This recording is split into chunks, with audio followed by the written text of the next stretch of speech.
Okay, Scott, now it's your turn. So if you would, go ahead and read question 20. All right, then.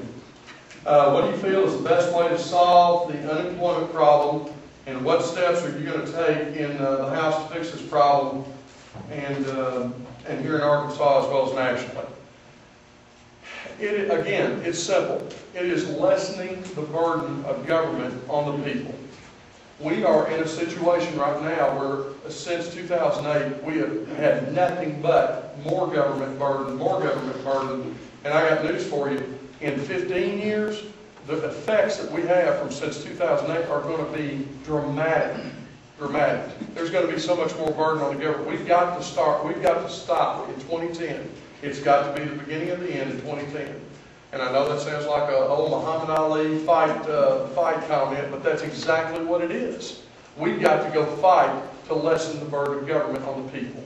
We've got to stop killing the job makers.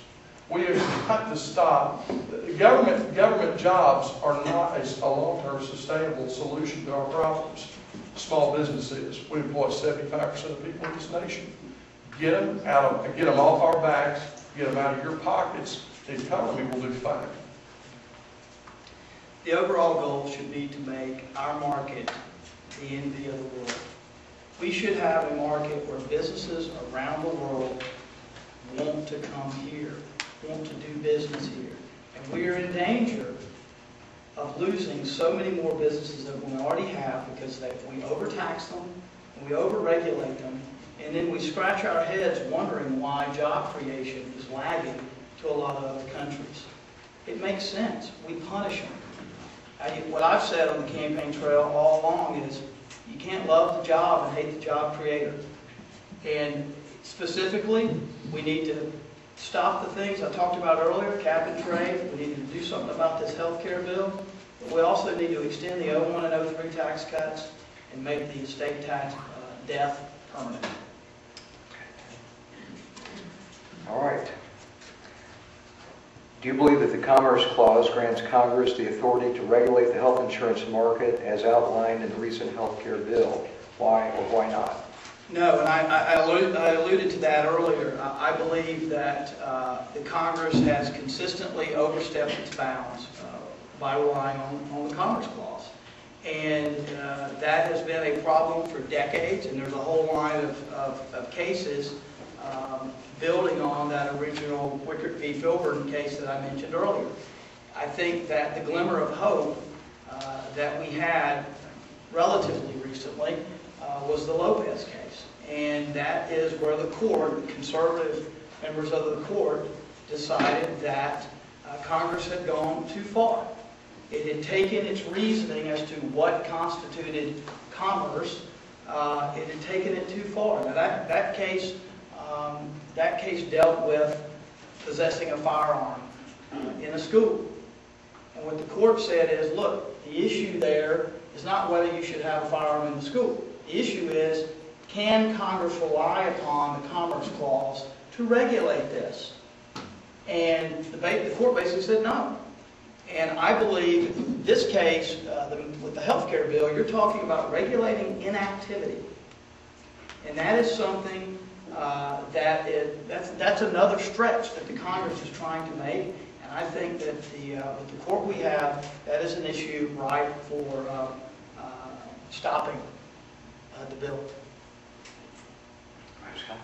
You know, the average person, me included, I don't understand all the legal cases. I don't go through and listen and look at all of the legal cases. I look at some legal precedents when I go through and study some of these things.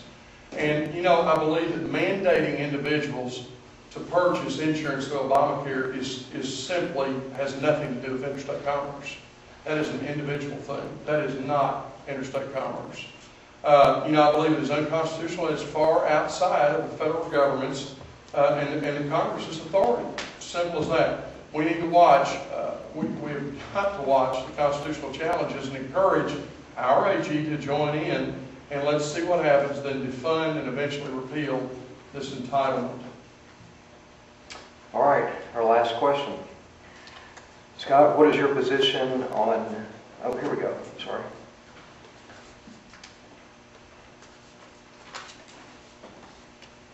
All All right, what is your position on conflicts between federal and state jurisdiction on issues concerning illegal immigration? This is right up my alley with the law enforcement, because this is where it starts. It's at the local level.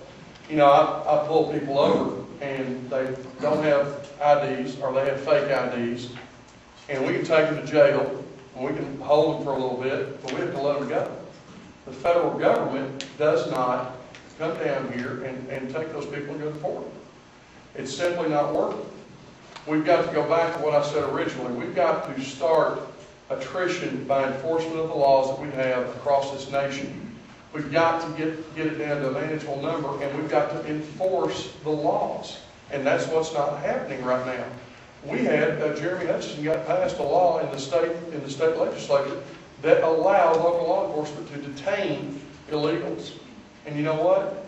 The sheriffs and the local law enforcement across the state won't enforce it because they have no federal disposition of those people after you tell them. You don't have jail space, and it ends up being an entire big mess, so they don't enforce that law.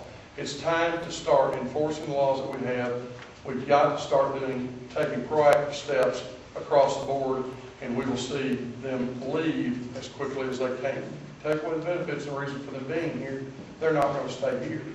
And if they can't get anything out of it, they're not going to stay here. So that's what you do first, and then you end up with the local law enforcement enforcing the laws that we have on the books.